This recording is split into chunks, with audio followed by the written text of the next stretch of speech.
Hello, everyone. Welcome to a very special live chat today, sponsored by Writers Digest and ITW, the International Thriller Writers. Today, we're here with the esteemed Dr. D.P. Lyle. He's an award-winning author and TV show consultant. And today, we're talking about his book, How Done It Forensics. Now, he is a Macavity Award-winning and Edgar Award-nominated author of the nonfiction books Murder and Mayhem, A Doctor Answers Medical and Forensic Questions for Mystery Writers, and Forensics for Dummies. And his published fiction includes the thrillers Devil's Playground and Double Blind.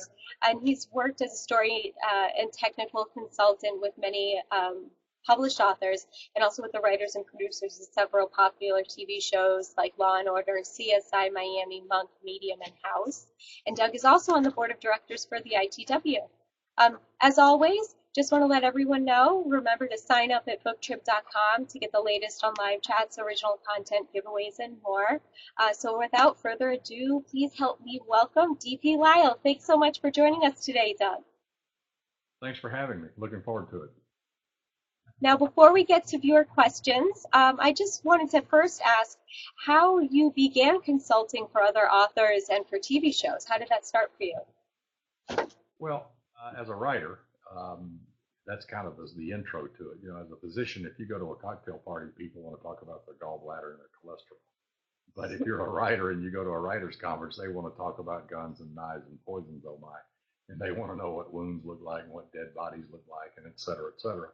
So I started fielding questions from writers on that, and that kind of opened the door to writers contacting me about their stories, and then it moved on into screenwriters, several TV shows, and basically I only work with the writers, get the story back. The writing is what's to me, not all the production stuff that goes in Hollywood.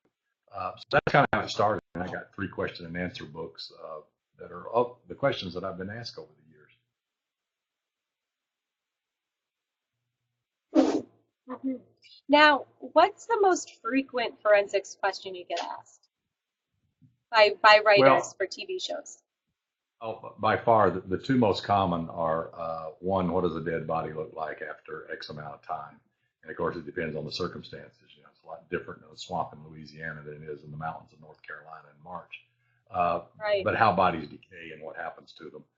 And the second has to do with poisons. I mean, everybody wants to use a poison.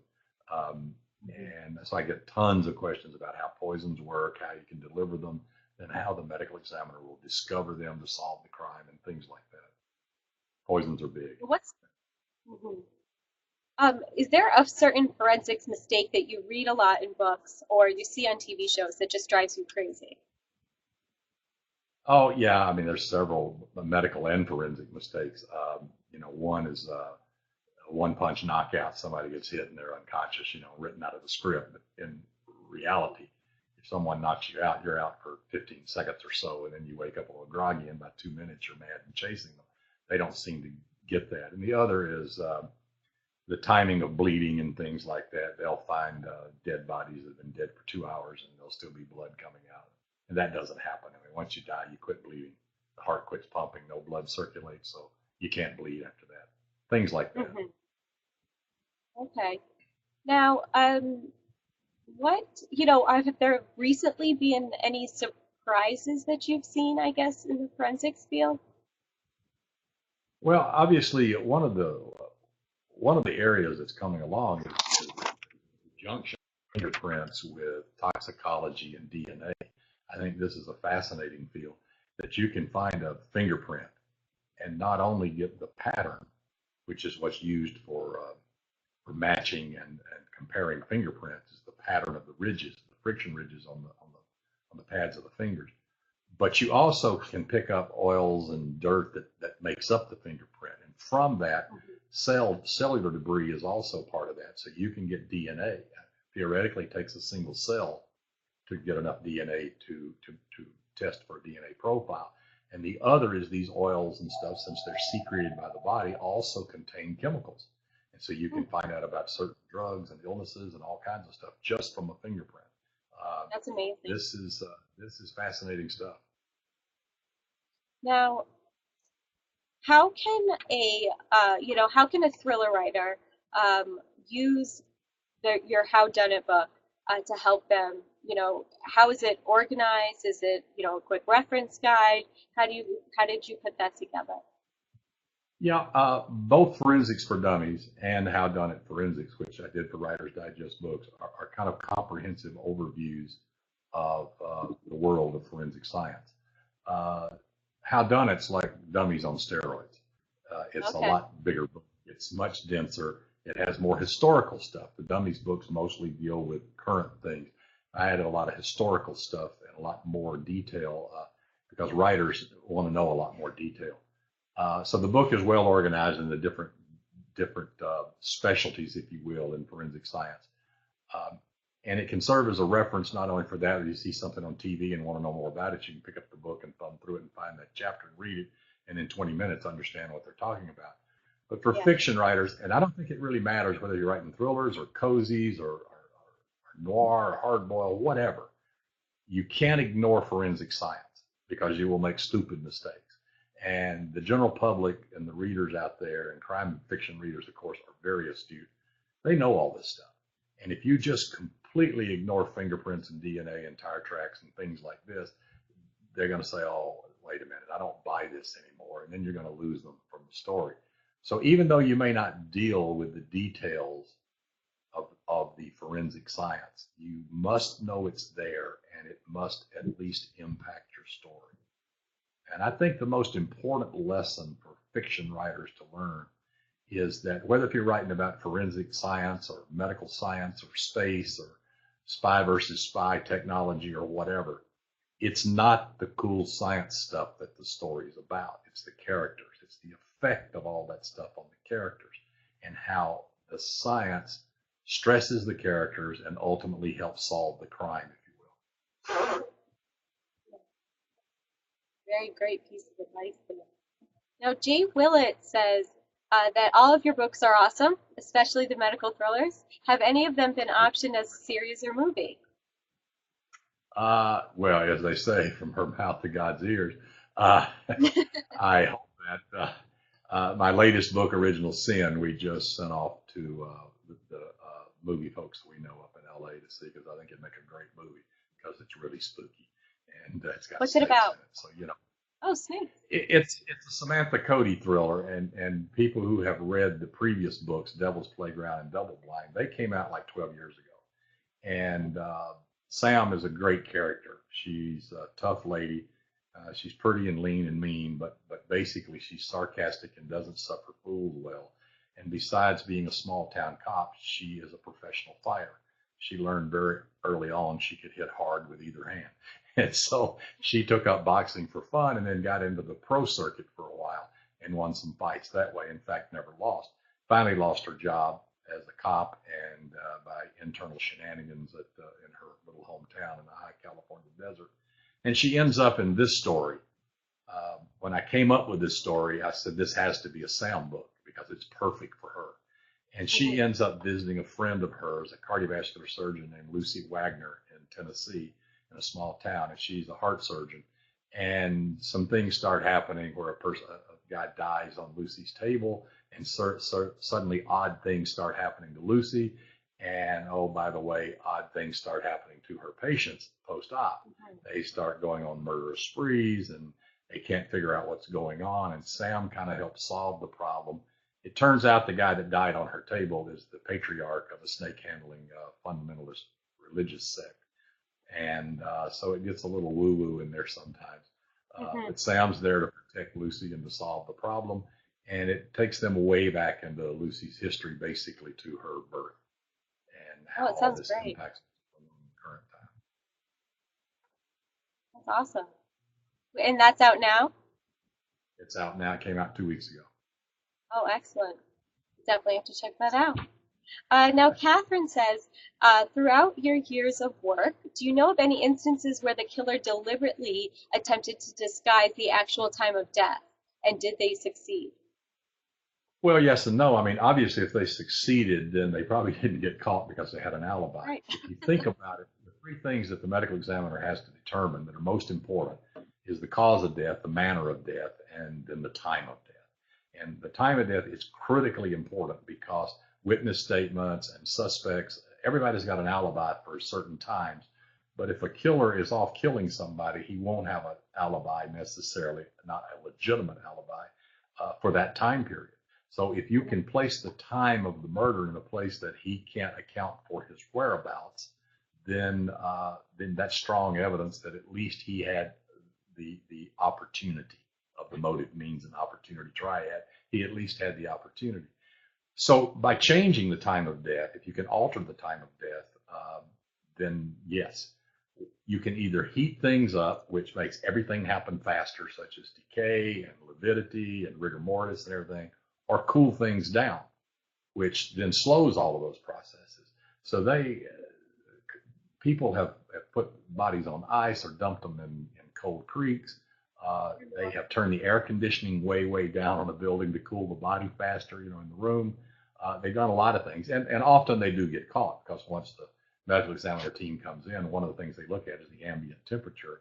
And if they see the air conditioning in a building in wintertime has been turned on and it's down to 60, that didn't happen by accident. And why is this person trying to do this? Awesome. Now, have you ever been an expert witness for any, murder cases or anything like that? Oh, no, I'm not qualified for that. I'm a cardiologist. I've done a lot of expert witnessing as a cardiologist and case evaluation, but not in forensics. I'm not trained in that. I don't work in that field. I basically taught forensics myself. It wasn't hard because all those big words are the same and all the science is the same. It's just looking at it a little differently. So what does a day in the life of, DP Lyle, TV show consultant look like? What happens when you're working with a writer on a specific project? Well, often like I said, the writers will contact me by email, and most of the stuff is handled through email, but often we will get on the phone and chat about a case, a scene, a storyline, a plot line that they're working on, just to see if it makes sense. But usually the screenwriters and the novelists that write in this arena are pretty astute, and they kind of know what they need to know. And they will send me a series of questions about, does this make sense? How would this happen? How would I uncover this once it's done? Things like that. And then we'll go back and forth until they're happy with their story, and then we'll go from there. And then what they do with it after that, obviously, is up to them. Do you have a favorite show that you've worked on, or a favorite experience, with, a certain episode or anything like that you've done? I think probably the Monk books that I worked with Lee Goldberg on. And if you look at those books, I think he acknowledged me in every one of them. But what's interesting, one of them was really funny because I didn't consult with him on one of the books. But in the acknowledgments, it says there were no medical issues in this story, but had there been, I would have contacted.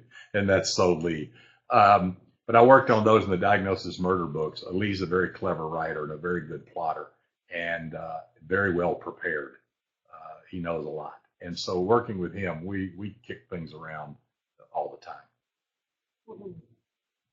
Now, Sasha wants to know how much research goes into each one of your fiction and nonfiction novels. I'd like to start with maybe the nonfiction novels. Do you do any, research to kind of, is there anything new you're learning? I'm sure forensics is constantly evolving. So what does that involve for you? Yeah, I mean, that's pretty much it. For the what I call the, quote, textbooks, Forensics for Dummies and How Done It, they're pretty much straightforward reference manuals. And so a lot of research went into those because I read books on everything, went online, went to libraries, did whatever you had to do to gather all the information and then put it together in some coherent fashion that someone who is not of a scientific bent would understand. And I'm from Alabama, so I speak pretty simply, so I was able to do that.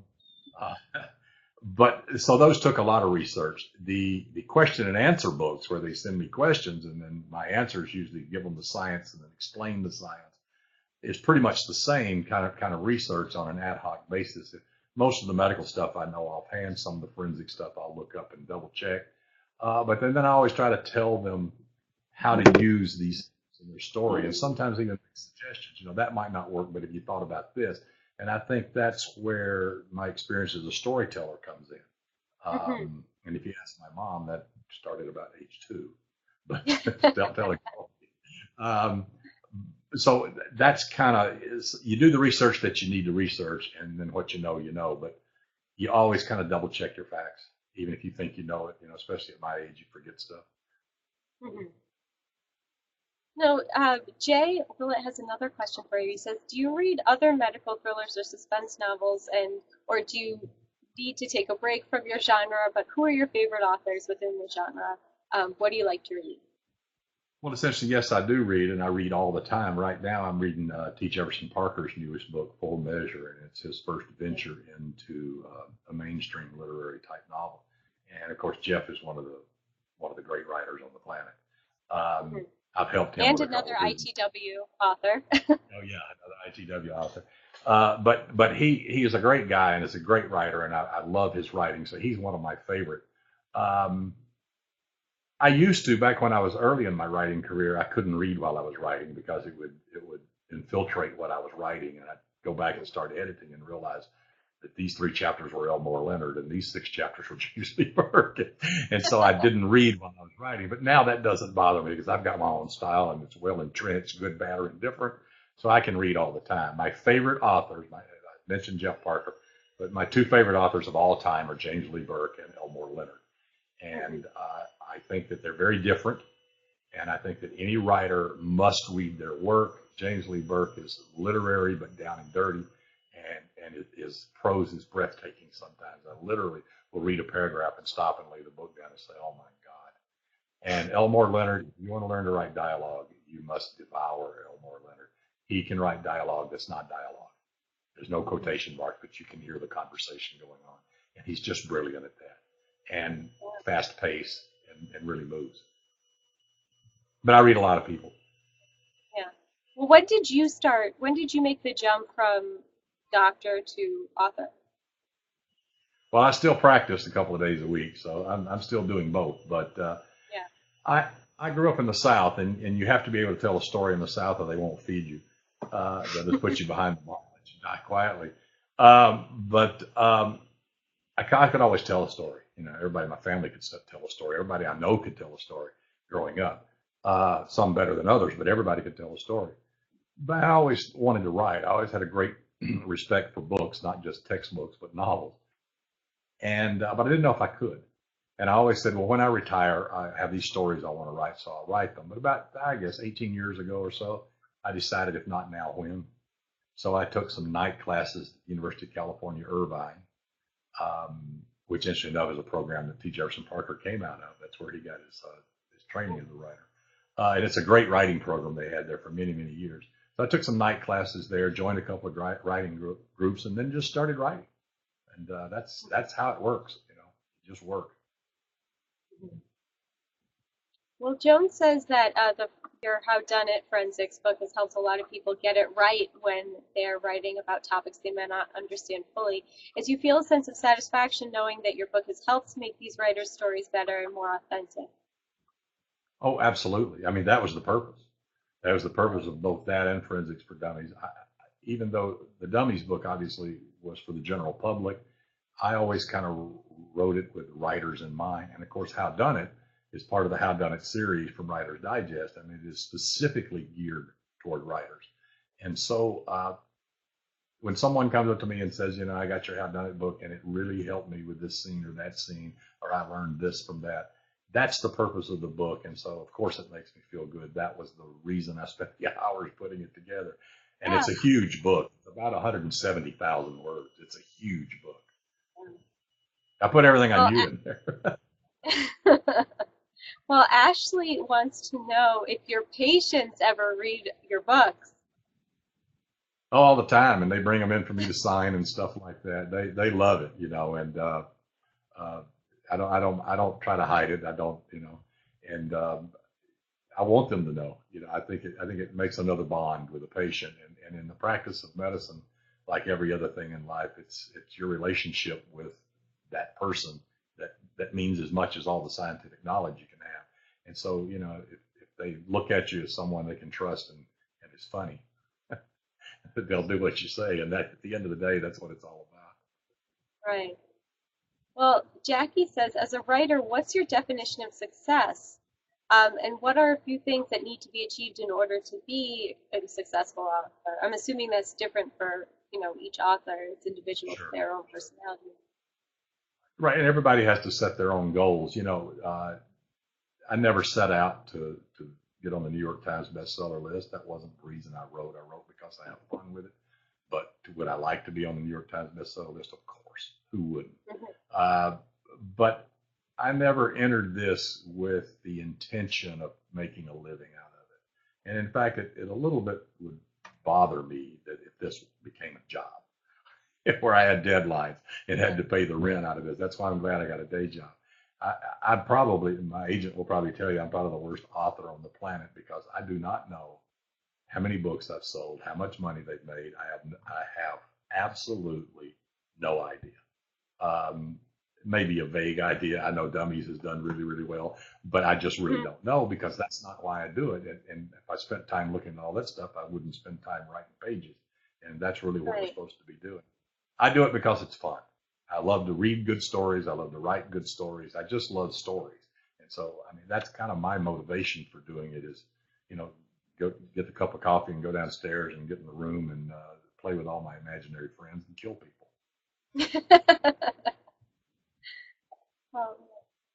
So Angela has a question about social media.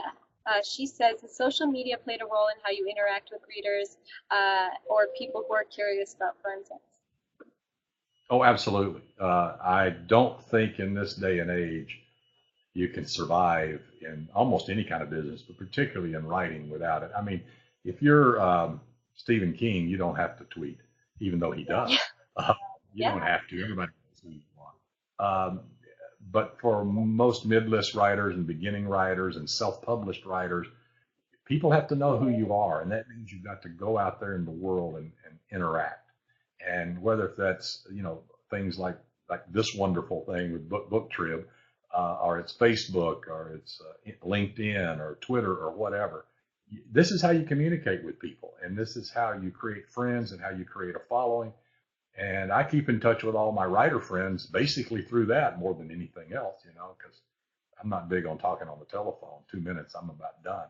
But tweets and Facebook, it works very well. And I keep up with what everybody else is doing and also what's going on in the industry. I mean, you need to know what's out there and what's happening, especially since it is changing so rapidly. And you read so many people talking about the future of publishing. And let me give you a hint here. Nobody has a clue. Now, you are the go-to person for forensics, but is there anyone who you go to in particular to consult with for, when you're writing your own books? Yeah, most of it I can get off the internet. But every now and then I'll call someone and talk to someone, like Phil Donnelly is a pilot, and if I need something on pilot, I'll contact him. Lee Laughlin's a cop. If I need something from Lee, I'll call him. But mostly it's out there on the internet. And again, I write stories about people that all this other stuff just happens to happen around them. So people are people, and that's really what the stories are about. You don't have to research them; you just have to create them and make them believable. But research is what you need. You just look up what you need to look up and find what you need to find. I do think it helps. I think this is a problem. Being of a scientific bent and spent so many decades of my life reading medical journals and following the medical literature, you quickly learn that you have to have a filter. That you have to have a BS meter. You have to know when someone's trying to sell you something and when they really know what they're talking about. And I think you develop that, at least through the practice of medicine you do, and probably a lot of other fields. And I encourage anyone, or I warn anyone, when you're going out there on the internet, remember, any moron with a modem can put anything they want on the internet. So consider the source. And then when you see something that's a reputable source about something you want to know more about, look at who wrote it. Find them, contact them, and say, I have a question. I'm an author. I'm working on a novel, and I have a question about something I read in one of your articles. You will be amazed how people will bend over backwards to help you. Don't ever be afraid. The word author carries a whole lot of weight. Do you watch any of the shows that you consult for? Or is it kind of, when you're on your off time, you don't like to, kind of spend your time at work, so to speak? I've watched a little bit of all of them. course, I used to watch all the Royal Pains shows because I wrote 2 Royal Pains books. I watched a lot of the Glades because I liked the Glades, good characters and good writing, and I worked on that show. Of course, Law and Order, I think anybody who wants to learn how to transition from scene to scene, dong dong, watch Law and Order. They don't spend a lot of time getting from point A to point B. They're just suddenly at point B.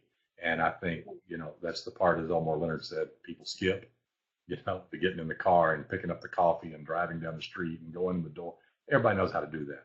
Just put them there. And I think if you watch Law and Order, you learn transitions really well. But in general, I don't usually watch them. I watch Justified. Mm-hmm. Now, speaking of your Royal Pains series, Jay says you have a series based off the show Royal Pains on USA. How did you decide to write an extension or continuation of the show? Well, interesting. That was Lee Goldberg's fault. Because he's kind of the king of tie-in novels. These are called media tie-in novels because they're tied into the media. And Penguin published them, and of course NBC Universal produces the show. Well, Lee wrote all the Diagnosis Murder and Monk books, and then they came to him and said, "Would you like to do Burn Notice?" And he said, "No, but my brother will." So Todd, his brother, Todd Goldberg, wrote all of those books, and they're wonderful.